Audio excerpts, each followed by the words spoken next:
Dengarkan dialog pengarus utamaan gender. Dialog pengarus utamaan gender. Pendengar masih di Pro 1 RRI Palembang dan sekarang waktunya kita menghadirkan dialog pengarus utamaan gender yang pada hari ini sudah hadir bersama kita melalui Zoom narasumber dari co-founder Hello Sister Nindi Foristia Wanda. Selamat siang Mbak Nindi. Siang, Kak Vina. Gimana kabarnya hari ini Mbak? Hari ini agak sedikit ini aja sih. Kan mungkin kan cuaca ya, jadi suara tuh agak serak-serak gitu. Oh, semoga lancar tapi Mbak ya hari ini. Amin. Baik, dan juga pendengar Pro 1 melalui dialog pengarus utamaan gender hari ini kita akan membahas mengenai bagaimana perempuan dalam situasi bencana dalam konteks kerentanan, ketangguhan dan hak yang sering terabaikan. Anda juga bisa bergabung bersama kami melalui line telepon di 0711 369977 atau melalui pesan WhatsApp di 0821 792 79090. Serta siaran ini ditayangkan secara langsung melalui YouTube Pro 1 Palembang. Mbak Nindi, kita langsung aja nih Mbak ya, kita mulai dialognya. Mbak Nindi, Boleh. melalui Hello Sister ini Mbak banyak nggak mendampingi penyintas kekerasan seksual? Dan dari pengalaman tersebut, biasanya apa bentuk kekerasan seksual yang paling sering dialami perempuan dalam situasi darurat sekarang? Oke, terima kasih Kak Vina. Jadi, Hello Sister ini kan memang fokusnya di pencegahan kekerasan seksual, terus to raise awareness dan mendorong kepemimpinan perempuan. Nah, memang yang kita terima kasus itu memang lebih banyak ke hubungan relasi gitu, misalnya kayak pacaran kayak gitu kan, terus itu juga eh, rumah tangga seperti itu. Jadi memang kalau dalam situasi bencana sendiri kami belum menerima gitu kan adanya kasus. Cuma emang kita sebagai kita merefleksikan diri ya Mbak, kadang dalam situasi yang normal baik-baik saja kekerasan itu bisa terjadi gitu, apalagi di wilayah bencana. Karena dulu sempat aku lupa di negara mana, jadi dia ada relawan untuk korban pengungsian, tapi ternyata dia memanfaatkan kerentanan korban itu tadi dan apa namanya eh, jadi lebih banyak korban itu bukan cuma korban karena bencana, tapi juga korban karena kekerasan seksual itu sendiri sih. Jadi pas merefleksikan lagi, apalagi Indonesia sekarang lagi banyak bencana gitu ya Mbak. Jadi Iya. kayak ini topik yang relevan gitu kan untuk aware ke orang-orang bahwa bencana yang dihadapin oleh korban itu nggak cuma air bersih gitu, nggak hanya nggak hanya apa namanya bantuan tempat tinggal, bahkan untuk air bersih itu pun itu kan kompleks ya Mbak. Kayak kita sebagai perempuan kalau haid ya Mbak, Iya. air air pamati 1 hari aja itu kan udah risih gitu Heeh. kan, udah kita ribet gimana eh, teman-teman yang dalam kondisi bencana, apalagi misalnya ada yang hamil, ada yang punya anak bayi, lansia, disabilitas gitu. Nah, mereka kan sangat rentan karena akses untuk sumber daya atau bantuan itu sangat sedikit. Nah, yang paling kita khawatirkan juga harapannya jangan sampai mereka udah tertimpa tangga, terus tambah lagi orang-orang yang nggak bertanggung jawab, terus datang malah menambah trauma korban itu sendiri gitu sih Mbak. Dan juga beberapa waktu lalu publik juga dikejutkan dengan munculnya kasus dugaan kekerasan seksual terhadap perempuan Mbak saat bencana di Sumatera kemarin. Menurut Mbak Nindi sendiri, apa yang membuat situasi bencana ini menjadi ruang yang sangat rentan terhadap kekerasan seksual? Iya Mbak, jadi dalam situasi bencana itu kan kita nggak bisa berpikir jernih ya. Kita percaya sama orang, dia datang mau membantu kita. Nah, orang-orang yang jahat ini memanfaatkan kerentanan dan situasi, Mbak. Jadi, kadang mungkin mereka bisa dengan iming-iming ataupun misalnya ancaman, misalnya kayak, oh kalau kamu nggak mau melakukan ini, nanti aku nggak bisa kasih bantuan ke kamu. Atau kalau kamu mau melakukan ini, nanti aku bisa bantu kamu menghubungkan ke akses bantuan. Itu juga bisa terjadi gitu kan. Terus apa kita kan mencari rasa aman ya. Nah, banyak sekali orang-orang yang jahat tadi itu memanfaatkan situasi gitu, Mbak. Jadi kalau kenapa ini terjadi ya karena ada orang-orang jahat yang memanfaatkan situasi kerentanan para korban itu sih, Mbak. Masih dalam permasalahan bencana tadi, Mbak. Kalau misalnya dalam kondisi seperti pengungsian yang seharusnya menjadi tempat aman bagi mereka korban bencana, sebenarnya faktor apa saja yang justru membuka celah terjadinya kekerasan seksual ini, Mbak? Nah, kalau kita lihat kan kerentanan tadi ya, karena misalnya mereka butuh akses untuk sanitasi atau misalnya tempat tinggal atau akses bantuan makanan gitu kan. Nah, datanglah orang-orang memiliki relasi kuasa ya Mbak. Oh, kan ibaratnya kayak mereka tuh membawa sesuatu lah kayak gitu kan. Bantuan nih misalkan. Itu kan mereka punya kuasa ya, siapa yang bisa dibagiin gitu. Jadi selain situasi kerentanan sendiri, adanya relasi kuasa sih Mbak antara yang datang mau memberi bantuan dan sama menerima bantuan. Itu kan jomplang banget ya, Iya. kayak aku datang nih untuk power, kamu harus melakukan ini gitu. Itu jadi sesuatu yang sangat rentan. Terus juga uh, awareness ya Mbak, awareness terhadap kasus apa kayak kekerasan seksual, pelecehan seksual itu kan masih kayak dianggap tabu, tapi Mhm. juga sisi lain dianggap bahwa itu kayak hal yang lumrah. Lumrah. Contohnya misalnya ada eh, apa ya, misalnya orang yang datang terus minta kontaknya kayak gitu kan, menurut orang lain ya udahlah sama-sama masih single misalkan, Iya. mana tahu nanti dia ketemu jodohnya, nanti dia dibawa ke tempat lain kayak gitu kan, punya kehidupan lebih baik. Nah, Mhm. padahal kita nggak tahu kan apa yang terjadi di situ. Terus juga bisa eh, ada yang sweet-sweet, mungkin kan mungkin masih ada catcalling Iya, di situ, catcalling, Mbak, ya. kayak melihat jadi kan kayak oh udah besok kayaknya itu naksir naksir tuh, itu kan juga yang memper apa ya, memper memperkeruh situasi kerentanan, terus itu juga awareness, terus itu juga relasi kuasa itu sih Mbak. Tapi kalau kita berbicara masalah kerentanan ini, Manidi, kemarin pada saat bencana di Sumatera itu korban kekerasan seksualnya adalah bisa dibilang anak di bawah umur. Menurut Mbak Nini sendiri, yang lebih rentan terkena kekerasan seksual ini apakah wanita dewasa juga atau mungkin yang lebih muda ini anak-anak di bawah umur? Betul Mbak. Jadi memang yang lebih rentan lagi antara perempuan dewasa sama anak-anak itu adalah anak-anak. Karena anak-anak kan secara pola pikirnya belum sampai ya Mbak. Mungkin dia belum terinformasi tentang apa saja yang boleh disentuh, nggak boleh disentuh. Terus itu apalagi dalam situasi apa ya, bencana, ketakutan gitu kan, ada orang yang datang ngasih kayak rasa aman gitu kan, tapi nggak tahu rasa amannya itu mungkin rasa aman palsu, kita asumsikan seperti itu. Jadi kayak membuat anak-anak tuh jadi lebih apa ya, lebih rentan karena mereka kan nggak bisa mengambil keputusan sendiri ya. Bahkan anak-anak misalnya dalam eh, situasi misalnya berkonflik dengan hukum kan, kita nggak bisa kayak 100% menyalahkan anaknya juga gitu, karena anak-anak masih pola apa ya Mbak ya, pola berpikir otaknya juga kan belum berkembang Iya. secara sempurna seperti kita ya dewasa gitu kan. Kalau kita mungkin nggak bisa memilih gitu kan, cuma memang ada situasi yang membuat kita sulit memilih. Tapi kalau anak-anak kan kayak mereka nggak ada pilihan, apalagi misalnya kondisi orang tuanya dalam bencana, apakah orang tuanya masih ada, kita Mhm. nggak tahu ya Mbak, apakah masih ada yang mengawasin gitu, orang udah sibuk masing-masing menyelamatkan hidupnya gitu. Itu jadi membuat anak tuh jauh lebih rentan sih. Apakah kasus yang terjadi di Sumatera kemarin itu menunjukkan bahwa penanganan bencana kita ini masih belum sepenuhnya ber eee, berperspektif gender dan inklusif, Mbak? Iya, kalau em, dari yang saya pelajari ya Mbak ya, eh, sebenarnya kan banyak faktor ya. Indonesia sendiri itu kita belum padahal kita negara paling banyak bencana ya, tapi kita belum ada kayak edukasi apa sih yang harus dilakukan ketika bencana, titik kumpul misal gitu kan, terus alat-alat apa saja sih kayak emergency bag yang sekarang lagi sering dibahas gitu. Jadi ketika apa ada bencana dan juga jumlah, kalau kita lihat kan kayak tim SAR misalnya, ada tim-tim relawan lain kan jumlahnya terbatas ya, dengan kondisi Indonesia yang secara alam juga cukup menantang gitu. Jadi memang kita tuh perlu adanya satu ini ya, kayak sistem memang yang untuk bagaimana sih ketika bencana terjadi gitu. Dan juga membekalin orang-orang relawan-relawan ini dengan perspektif gender dan korban. Karena seringkali dari pengalaman cerita teman-teman juga, mereka datang itu kasih bantuan gitu kan. Nah, sedangkan juga mereka yang menolong ini juga sebenarnya butuh bantuan.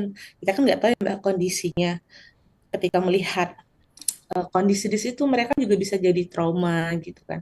Mereka juga butuh dikuatkan gitu kan. Jadi memang kalau ngomongin penanganan bencana ini kan sesuatu yang apa ya, holistik, nggak hanya eh, ada aturannya, nggak hanya ada sistem yang terbangun, tapi juga bagaimana awareness di masyarakat dan juga kesiapan kita, misalnya relawan ataupun diri kita sendiri mengedukasi bagaimana sih ketika ada bencana gitu, Mbak.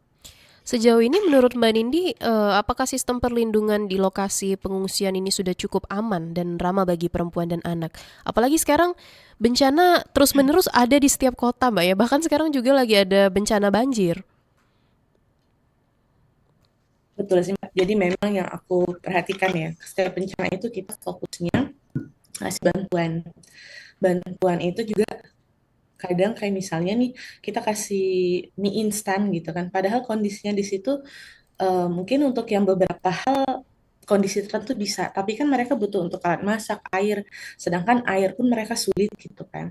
Terus itu eh, yang kedua juga apa namanya?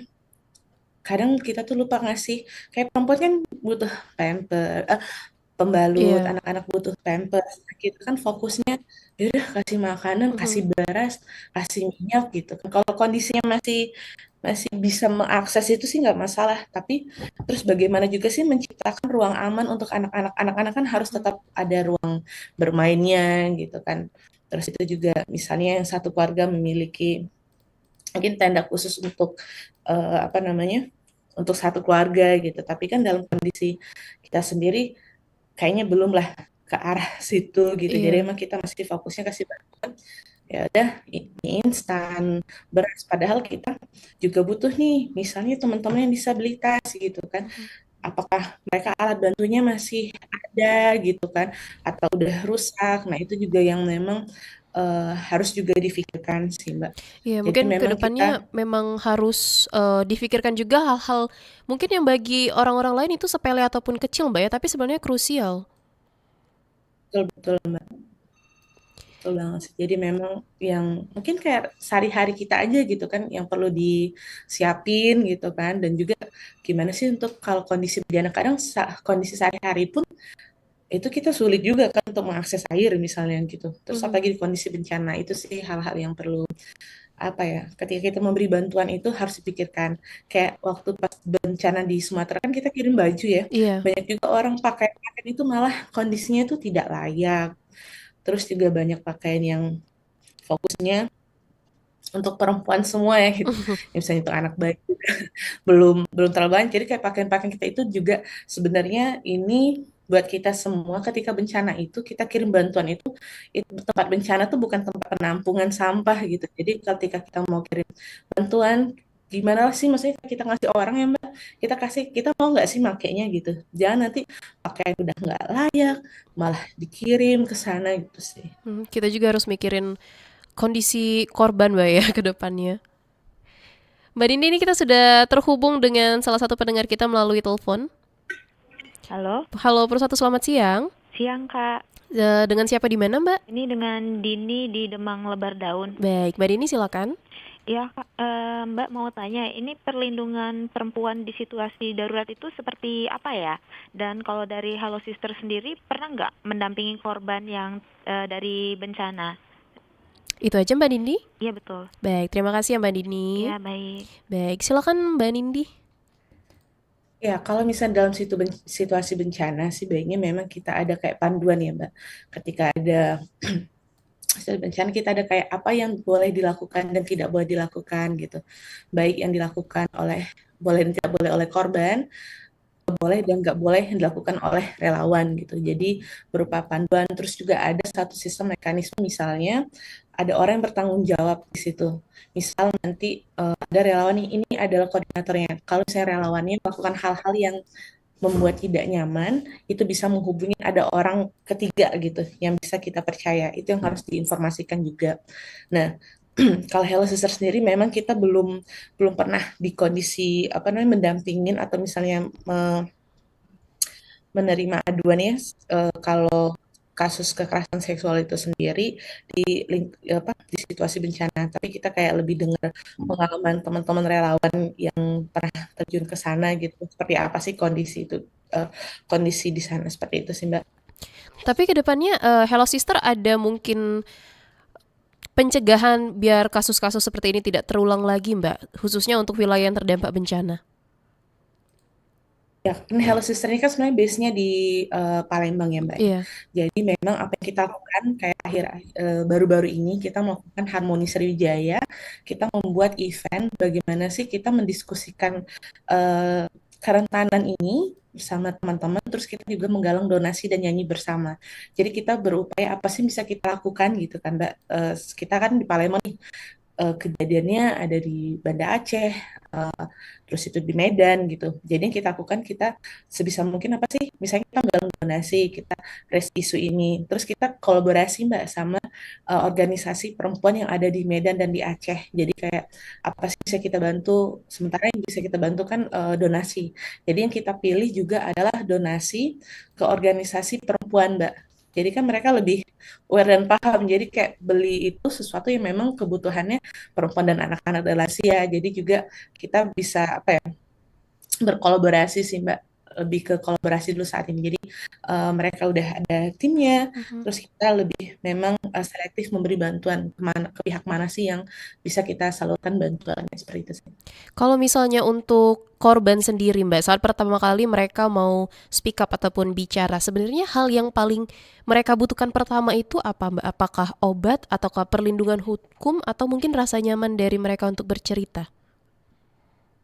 Benar Mbak, itu sebenarnya udah terjawab ya.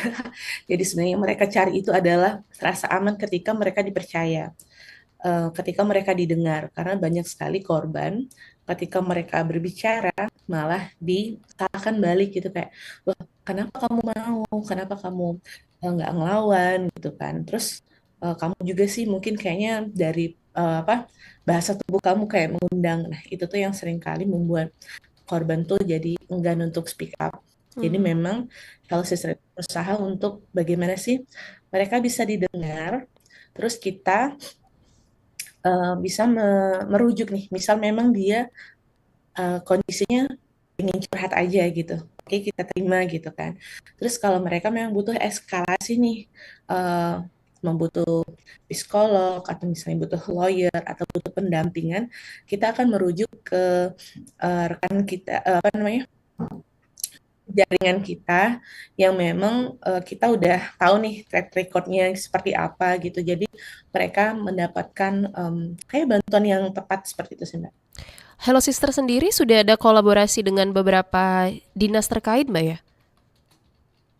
Oh iya Mbak, jadi memang dari awal Hello Sister itu juga kita kan fokusnya di pencegahan kekerasan di kampus. Jadi kita udah kerjasama sama LDikti, terus itu juga sama Dinas PPA, BCD Palembang, seperti itu sih. Sama juga kita di luar Palembang, kita belajar juga waktu itu dari Satgas PPKS-nya Universitas Indonesia, terus sama organisasi komunitas sih di Palembang juga dan juga di nasional seperti itu sih Mbak. Kalau dalam kasus kekerasan seksual ini, Mbak, adakah bentuk dukungan jangka panjang yang disiapkan Hello Sister maupun eh, kolaborasi antara pemerintah ke Hello Sister ini, Mbak? Iya Mbak, jadi memang ini masih menjadi kayak PR-nya Hello Sister sih. Kan kita saat ini memang fokus di mendengarkan curhat, merefer gitu. Ini juga yang masih kami bahas di internal kami dan juga udah mulai kita ajak untuk kolaborasi sama Women's Lead, itu dia base-nya di Medan. Jadi dia tuh memberikan pelatihan untuk para perempuan. Jadi kita mulai lagi menjajaki kerjasama seperti apa sih nanti kalau misalnya teman-teman atau misalnya udah pernah cerita sama kita, terus dia udah kita kuatkan gitu. So what next gitu? Karena kan perempuan memang harus punya kekuatan ekonomi ya. Nah jadi ini sih yang masih kita proses rajut lagi bersama kolaborasi dengan organisasi lain, Mbak.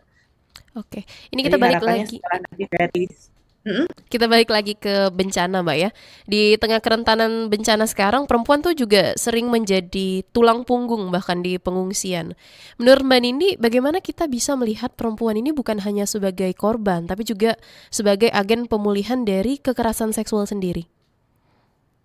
Betul, Mbak. Jadi sebenarnya juga perempuan dalam kondisi kita normal pun kadang kan kita banyak beban ganda ya. Udah ngurus rumah, anak, gitu. Kita juga cari misalnya pendapatan. Nah, dalam situasi bencana itu kan lebih banyak lagi ya energi yang keluar yang belum lagi mengakses sumber daya untuk bersihan, terus itu membangun apa namanya? Kayak mengurus anak gitu, terus bersihin rumah, misalnya kan lebih kerja lebih ekstra gitu. Nah, memang di sini sih peran perempuan itu sangat penting ya, Mbak, karena mereka juga yang untuk melindungi apa ya keluarganya gitu Mhm. kan. Jadi memang perempuan perempuan terutama karena mereka lebih apa ya, kita perempuan tuh kayak lebih inisiatif ya Mbak. Bagaimana Mhm. sih Kak? Kita biasa nih terbiasa untuk dengan uang segini aku bisa buat apa? Atau misalnya aku nggak bisa beli ini, ya mungkin aku bisa buat gitu. Jadi memang dalam situasi bencana pun sebenarnya perempuan tuh kayak memiliki inisiatif yang lebih tinggi lah. Mhm. Bagaimana sih dia untuk terus melindungi keluarganya dan menghidupi keluarganya. Jadi memang ini juga sih yang sering kali kayak kami maksudnya di luar di Project Hello Sister, saya fokus juga di pemberdayaan perempuan. Bagaimana sih kita memang bentuk kayak kelompok-kelompok perempuan sih Mbak untuk saling menguatkan. Jadi misalnya kayak di kondisi bencana, perempuan-perempuan itu yang sudah dilatih, sudah dibekalin, mereka tuh bisa menjadi eh, apa namanya poin perintis lah seperti itu Iya. dalam melit kondisi di sekitarnya. Tapi untuk edukasi mengenai kekerasan seksual ini ataupun kesehatan reproduksi dan lain sebagainya ini, apakah sekarang sudah benar-benar menyentuh perempuan kebanyakan atau masih dianggap tabu, Mbak Nindi? Kalau saya lihat sih ini ya kayak kalau untuk misalnya perempuan yang menengah ke atas, mereka tuh lebih dapat informasi melalui sosial media gitu. Terus itu juga mereka kan banyak kayak komunitas-komunitas, misalnya kelompok perempuan atau misalnya eh, apa tuh kayak gabungan istri Oh iya. pekerja apa kayak gitu kan biasanya itu. Jadi mereka udah lebih banyak misalnya melalui dinas-dinas kan sering tuh Mhm. penyuluhan. Nah, tapi kalau yang untuk ibu-ibu misalnya kayak menengah ke bawah, nah itu sih memang udah diinisiasi juga misalnya dari berbagai organisasi atau LSM di Palembang juga. Jadi melalui kayak kayak pengajian-pengajian sih Mbak. Cuman memang kan nggak mudah ya karena ini hal yang apa tabu gitu tapi emang Iya. butuh proses yang panjang sehingga kayak mereka sadar oh ternyata ini tuh penting gitu bukan cuma untuk kalau mereka mikirnya sekarang kondisinya misalnya kayak yang datang ibu-ibu oh iya berarti aku harus kasih tahu anakku Mhm. cucuku gitu jadi kayak mereka lebih aware sih. Kalau untuk anak di bawah umur sendiri, Mbak, apakah mereka juga sudah diberikan edukasi mengenai bahayanya kekerasan seksual ini? Dari pengalaman saya sih saya lihat beberapa sekolah itu udah ada yang aware ya Mbak ya. Terus itu juga udah banyak kayak kolaborasi dengan kayak komunitas-komunitas seperti itu. Terus juga tapi masih ya namanya juga kondisinya luas ya Mbak ya kayak Mhm. memang butuh kayak kolaborasi gitu. Tapi misalnya kayak yang wilayah yang bisa kita jangkau misalnya kayak ibu-ibu dulu pekerjaan saya sebelumnya itu lebih mudah menjangkaunya gitu. Tapi ada beberapa yang nggak bisa terjangkau gitu terutama misalnya untuk anak-anak yang berkebutuhan khusus gitu karena itu kan Iya. lumayan challenge juga ya untuk menginformasikan ke mereka. Kalau misalnya korban kekerasan seksual ini banyak juga, Mbak, dari anak-anak yang berkebutuhan khusus. Kalau saya pribadi ya misalnya dari Hello Sister kita belum pernah secara langsung tapi tapi kalau kasusnya itu pernah dengar tapi nggak bukan kita yang maksudnya secara langsung eh, apa menerima atau misalnya mendampingin kasus itu sih. Hmm. Tapi di Hello Sister sendiri sudah ada yang pernah mengadu belum, Mbak, masalah ini? Masalah maksudnya anak-anak yang berkebutuhan khusus ini. Belum pernah sama Sejauh sekali, ini Mbak ya? belum ada sih. Tapi kalau misalnya anak-anak aja gitu ya, Iya. anak-anak yang bukan berkebutuhan khusus itu ada yang ke kita juga. Cuman memang apa ya? karena kan anak-anak kita nggak bisa langsung ya, jadi kayak dia cerita dan memang kita butuh walinya gitu yang harus mendampingin, sedangkan mereka kan takut ya cerita sama orang tua atau walinya itu sih. Dan sekarang aku lihat itu trennya banyak yang melalui aplikasi kayak games gitu Mbak. Ternyata saya baru Iya. tahu dari games itu bisa komunikasi langsung antara kayak orang dewasa sama Mm-mm. anak-anak. Jadi kayak jadi iming-imingi suruh kirim foto, kirim itu. Aku juga kayak aku juga baru tahu kan pas denger itu kayak ternyata anak-anak sekarang banyak juga eh, pelecehan atau kekerasan itu terjadi melalui eh, media games itu tadi gitu sih. Makin bahaya berarti Mbak ya ini. Jadi emang peran kita apa ya sebagai orang dewasa ya, apakah kita ibu apa misalnya kita punya ponakan, kita punya adik gitu, jadi emang PR besar sih karena itu sesuatu yang nggak bisa kita kontrol ya. Aku juga kan nggak main games, jadi Mm-mm. aku nggak tahu gitu. Jadi pas nah kasus itu kayak oh, ternyata bisa. Jadi aku tanya kan sama keponakan tuh, itu emang bisa ya kita komunikasi sama orang? Oh ya bisa tante, kita tuh kayak gini bisa kayak interaksi langsung, bisa kayak itu kayak wow, aku kayak yang wow, bener-bener kayak nggak ada apa ya batasan ya menurut saya. Jadi kayak ya gitu deh Mbak. Makanya dari kecil anak-anak itu baik perempuan maupun laki-laki sudah harus diberikan edukasi mengenai kekerasan seksual ini, Mbak ya? Betul, Mbak, sebenarnya dari yang paling sederhana itu mengenali tubuhnya gitu kan. Apa aja sih yang boleh disentuh, siapa yang boleh melihat tubuh kita, misalnya dalam kondisi apa, misalnya yang boleh menyentuh kita itu misalnya ibu. Untuk apa sih, kan ada tujuannya bukan menyentuh-nyentuh aja misalnya kan. Oh ngecek misalnya perut kembung gitu kan. Kita boleh karena ada situasi tertentu. Tapi kalau misalnya bukan dalam situasi tertentu terus dia ngerasa nggak nyaman kan itu juga kita kasih tahu. Terus misalnya juga yang boleh menyentuh kita, boleh ngecek tubuh kita misalnya dokter. Dokter juga kan dalam dalam apa namanya dikasih lagi penjelasan, misalnya yang sakitnya kaki kenapa misalnya yang diraba misalnya yang lain gitu kan, misal seperti itu yang nggak ada kaitannya seperti itu. Jadi dan juga misalnya dia ngerasa nggak nyaman, terus apa yang harus dilakukan. Jadi hal-hal yang kecil ini yang harus kita kayak biasakan sih Mbak. Rentan umur yang ideal untuk kita memberikan edukasi kepada anak-anak itu sebenarnya dimulai dari kapan, Mbak? Ini eh tapi aku nanti bisa diklarifikasi lagi ya. Seingatku waktu itu temanku psikolog itu juga bilang sebenarnya dia bisa udah kayak mulai bisa memahami komunikasi kita, terus sudah bisa mulai kayak ngomong dan merespon seperti itu sih. Tapi ini nanti bisa diklarifikasi lagi sih. Aku ingat kayak temenku yang psikolog bilang kayaknya dari usia ketika dia udah mulai bisa komunikasi dan juga udah mulai bisa untuk apa memahamin komunikasi kita seperti itu sih. Oke, Mbak Dini, ini kita break sejenak. Setelah ini kita akan kembali lagi di dialog pengarus utamaan gender ya. Dan pendengar, kami ingatkan untuk Anda yang hendak bergabung melalui line telepon di 0711369977 atau melalui pesan WhatsApp di 082179279090. Tetap bersama kami di Pro 1 dari Palembang, kanal informasi dan inspirasi.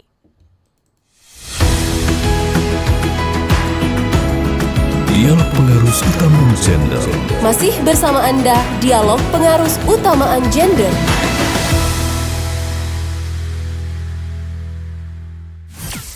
Pro 1 RRI Palembang, FM 92,4 MHz, kanal informasi dan inspirasi.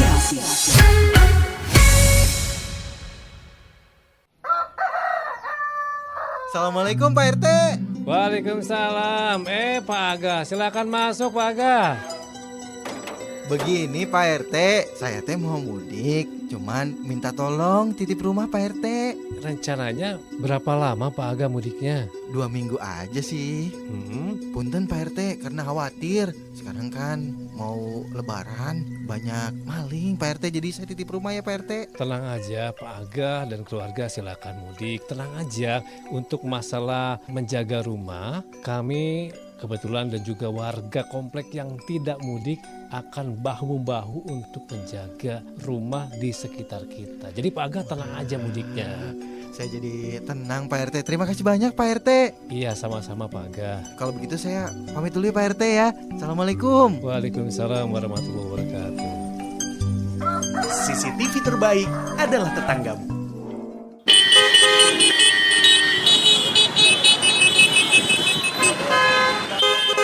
Kebayang nggak sih kalau tidak ada lampu lalu lintas bakal terjadi seperti ini, gaduh dan macet. Untung ada lampu lalu lintas yang mengendalikan arus kendaraan di persimpangan jalan. Lampu lalu lintas atau yang biasa disebut lampu merah pertama kali dipasang di dekat gedung Parlemen London pada 1868 yang terdiri dari dua warna, yakni merah dan hijau. Kemudian seorang berkebangsaan Amerika Serikat, Garrett Augustus Morgan, menciptakan lampu berbentuk T dengan tiga warna, yakni merah untuk sinyal kendaraan berhenti, kuning memberikan jeda waktu kendaraan untuk berjalan atau berhenti, dan hijau sebagai sinyal kendaraan boleh berjalan. Hingga pada akhirnya disempurnakan oleh William Spot pada tahun 1920 menjadi lampu lalu lintas modern seperti yang ada saat ini.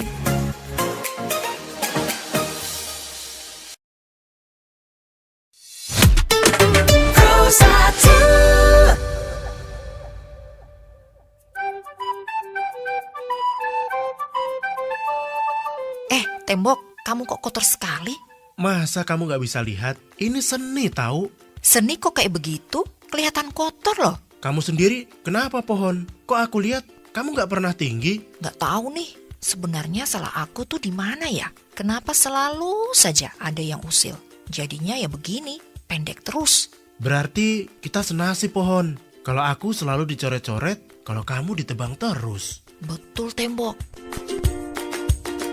Peliharalah fasilitas umum dengan baik. Ekspresikan jiwa seni dengan tidak mengotori, apalagi sampai merusak.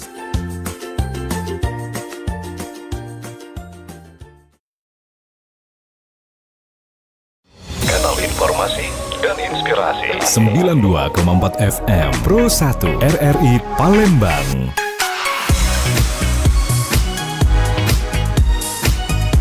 Kanal informasi dan inspirasi.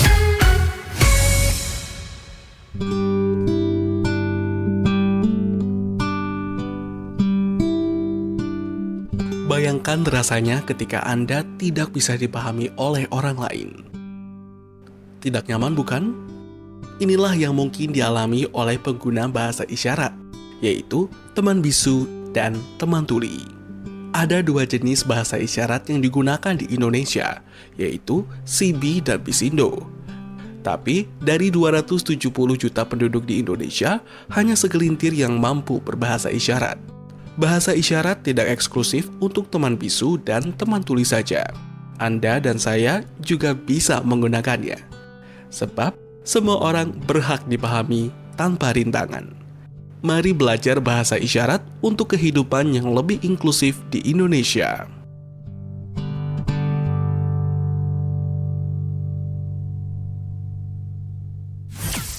Pro 1 RRI Palembang, FM 92,4 MHz, kanal informasi dan inspirasi.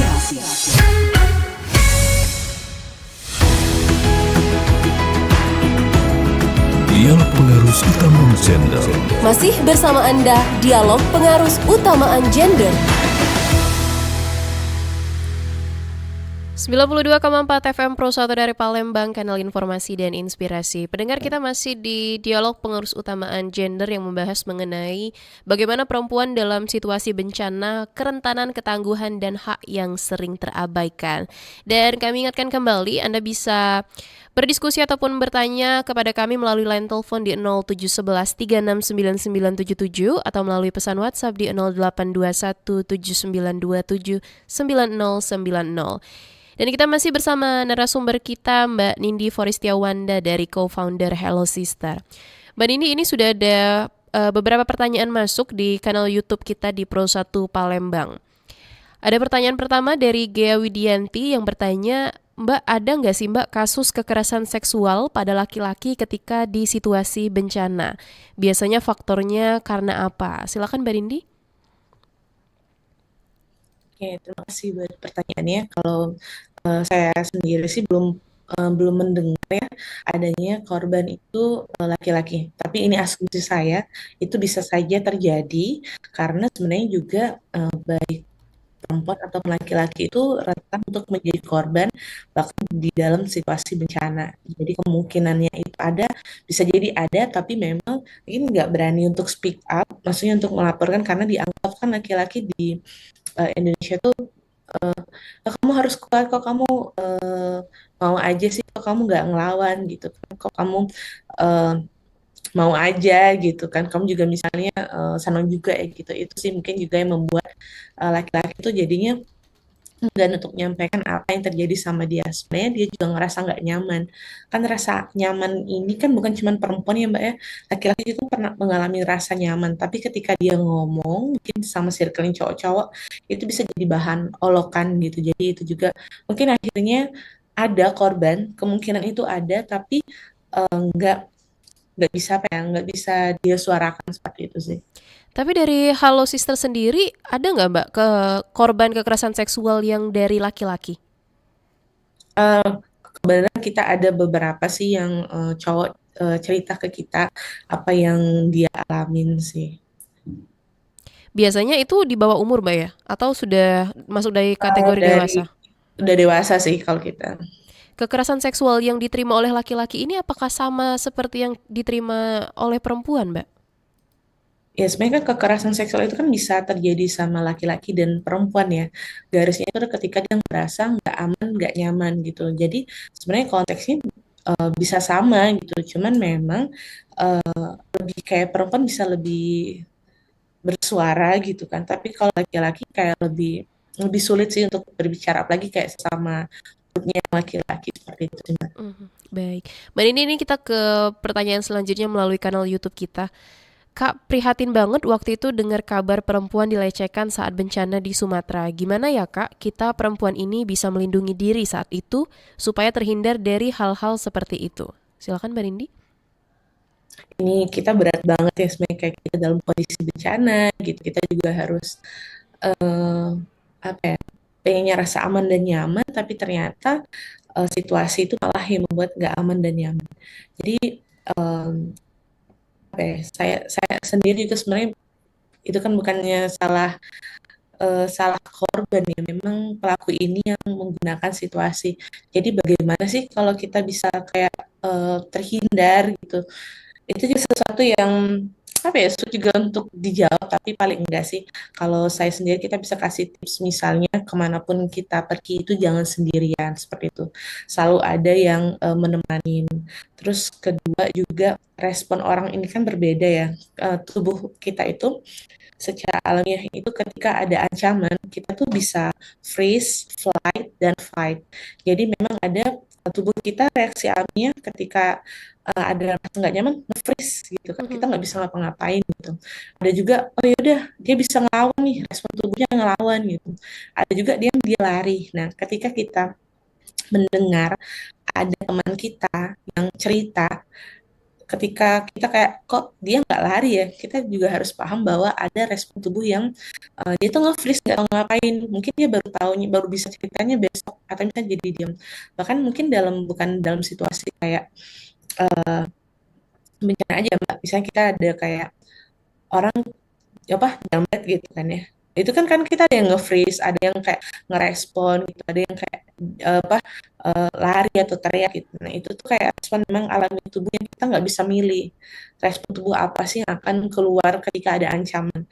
Jadi paling enggak kita bisa nggak sendirian, ada yang nemenin, kedua ada orang yang kita percaya, ketiga misalnya ada yang cerita sama kita, itu kita dengerin dulu. Jadi paling enggak sih itu bisa kita lakukan ketika dalam kondisi seperti itu. Baik.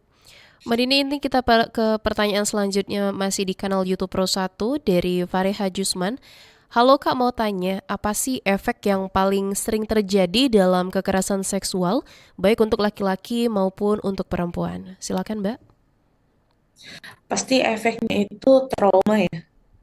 Trauma itu juga bisa kita bawa mungkin sampai kita tua gitu kan, kalau kita nggak mendapatkan pertolongan yang tepat. Jadi kayak beberapa kasus juga ternyata dia menjadi korban sejak kecil. Ketika dia dewasa, dia kayak maksudnya terinformasi, oh, ternyata aku dulu jadi korban, dan dia masih ingat detail apa yang terjadi waktu dia kecil. Itu kan artinya bahkan trauma dari kecil pun dia udah dewasa tuh masih teringat gitu kan. Terus itu juga kedua, kalau ngomongin kekerasan itu kayak Mbak ya.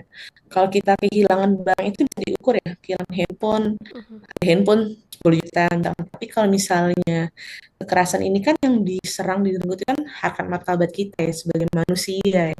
Itu kan nggak bisa diukur dengan apapun gitu kan. Jadi memang em, dampaknya itu luar biasa banget ya terhadap korban, dan itu juga mereka bisa sampai ke misalnya mereka udah apa ya, trauma, nggak bisa melakukan kegiatan aktivitas seperti biasa.